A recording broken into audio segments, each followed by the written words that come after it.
ఒక నాయకుడు అంటే అతను మాట్లాడాడంటే ఒక శాంటిటీ ఉండాలి, ఒక విలువ ఉండాలి.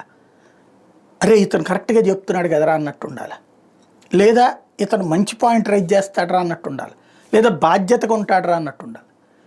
కానీ ఓ పక్కన వక్ఫ్ సవరణ చట్టం గురించి ఉభయ సభలు ఇష్యూ నడుస్తుంది, దేశమంతా చర్చ జరుగుతుంటే ఆ టైంలో వచ్చి ఆ అంశం మీద మాట్లాడకుండా పార్లమెంట్లో కూర్చుని అకస్మాత్తుగా 0 ఓవర్లో లేచి చైనా 4000 కిలోమీటర్లు ఆక్రమించింది, కేంద్ర ప్రభుత్వం సమాధానం చెప్పట్లేదు, దీని మీద సమాధానం చెప్పాలి, చైనా ఆధీనంలో 4000 చదరపు కిలోమీటర్ల భూభాగం ఉంది.